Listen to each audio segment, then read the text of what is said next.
वहीं उत्तर प्रदेश बीजेपी ने 2027 विधानसभा चुनाव की तैयारियों को गति देते हुए संगठन में बड़ा बदलाव किया। अनुसूचित जाति और अनुसूचित जनजाति वर्ग के बीच संगठन को मजबूत बनाने पर रणनीति के तहत विद्याभूषण गोंड को अनुसूचित जनजाति मोर्चा का प्रदेश अध्यक्ष नियुक्त किया और इसी के साथ ही पार्टी का मानना है कि इस कदम से जनजातीय समाज में संगठन की पकड़ और भी ज्यादा मजबूत होगी।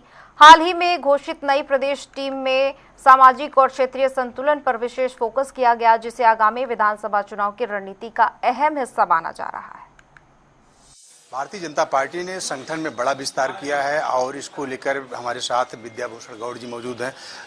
विद्याभूषण जी, आपको बड़ा देखा जाए तो बड़ी अगर जिम्मेदारी दी गई है, जिम्मेदारी को लेकर किस तरीके से देख रहे हैं?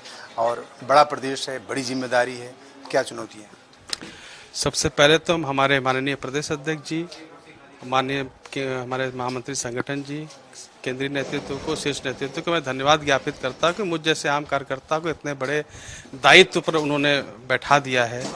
दायित्व के साथ जिम्मेदारियां बढ़ गई हैं। जिम्मेदारियों में हमें ये अभी निर्देशन दिया गया है कि अपने समाज के बीच में जो भी एसटी समाज है उनके बीच जा कर के काम करना है। सरकार की जो योजनाएं हैं उसको आम आदमी को उसका लाभ मिले, इस पे काम करना है और उस योजना का लाभ अंतिम व्यक्ति तक पहुंचे, इसके लिए निर्देशित किया गया है हमें।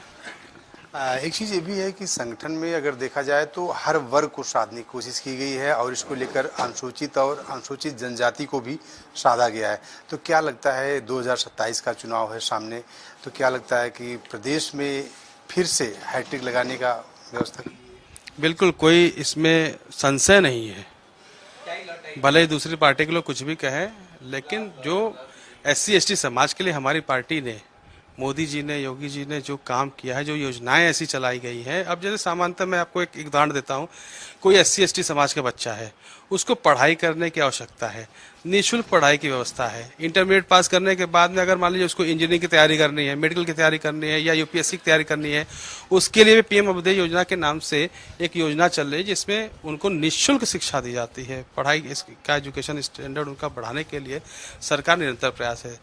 अब एक SC ST समाज का व्यक्ति है जिसको उद्योग लगाना, जिसको सपना है कि हम कुछ कारोबार करें, उसके लिए भी ब्याज कैसे मिलेगा, ये सारी योजनाएं MSME की तरफ से, मुद्रा योजना, तमाम योजनाएं चल रही हैं। तो SC ST समाज के लोगों के विकास के लिए हमारी पार्टी निरंतर प्रयासरत रही है। ऐसी योजनाएं बनाई गई हैं जिसका लाभ उन तक पहुंच रहा है और पहुंच रहा है। तो इसीलिए 2 बार पहले भी जीते हैं, केंद्र में भी लगातार हम जीतते आ रहे हैं और 27 के इलेक्शन कोई बहुत बड़ा चीज़ है ही नहीं, वो हम जीते हुए हैं। अगर देखा जाए तो लगातार अखिलेश यादव PDA चलाते हैं, पिछड़ा, दलित, अल्पसंख्यक। तो क्या लगता है कि कहीं न कहीं देखा जाए अखिलेश यादव दलित को भी साधने की कोशिश कर रहे हैं, पिछड़े को भी साधने की कोशिश कर रहे हैं, अल्पसंख्यक को भी साधने की कोशिश कर रहे हैं। और अगर बीजेपी की बात किया तो बीजेपी ने भी इस बार अनुसूचित जाति को पूरी तरीके से साधने की कोशिश की है। देखिए, उनको PDA एक टर्म जो इन्होंने बनाया है, अगर उसका उपयोग वो आज कर रहे हैं, इसके पहले भी सरकार समाजवादी पार्टी की रही है ना, उस समय क्यों नहीं किया? तो उनको पता है कि SC ST समाज, पिछड़े समाज, ये सारे समाज जो है भाजपा के साथ जुड़ चुके हैं। तभी तो डर होकर के इन्होंने ये शब्द अब इस्तेमाल करना शुरू किया है। PDA करना था, उसके पहले तो MOI समीकरण पे ही काम कर रहे थे वो। पिछली सरकारों में तो यही चल रहा था ना। अब बदला, इसका मतलब है कि लोग हमसे जुड़ चुके हैं। तो अब जो लोग जुड़ चुके हैं वो हृदय से जुड़े हुए हैं, वो कभी बदलने वाले नहीं है, वो भाजपा को ही वोट देंगे।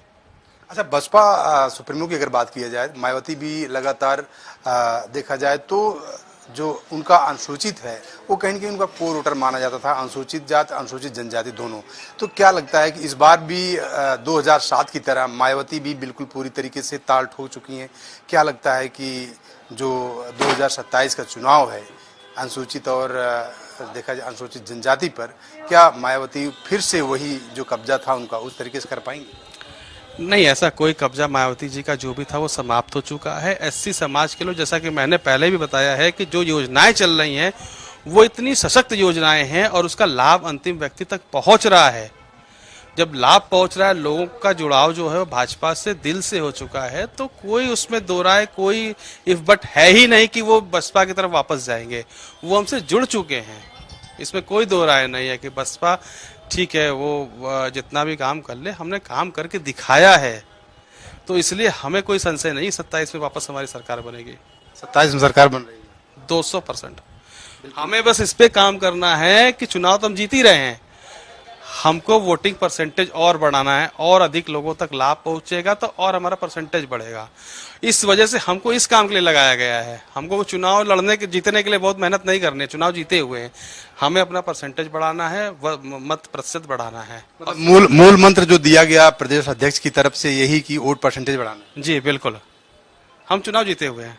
धन्यवाद, बहुत बहुत धन्यवाद। तो ये थे हमारे साथ विद्याभूषण जी, जिनका कहना है कि लगातार देखा जाए तो जिस तरीके से प्रदेश में 2 बार सरकार रही योगी आदित्यनाथ की, फिर तीसरी बार हैट्रिक लगाने के लिए पूरी तरीके से तैयार है। और जो संगठन विस्तार हुआ, संगठन विस्तार करने का जो मूल मंत्र दिया गया है प्रदेश अध्यक्ष की तरफ से, वो यही दिया गया कि ज़्यादा से ज़्यादा वोट को बढ़ाना है, और सबसे बड़ी बात है कि जमीनी स्तर तक कार्यकर्ताओं तक पहुँचने की कोशिश करना है। वीडियो जर्नलिस्ट हमजा के साथ राजेश यादव, जनता टीवी, लखनऊ।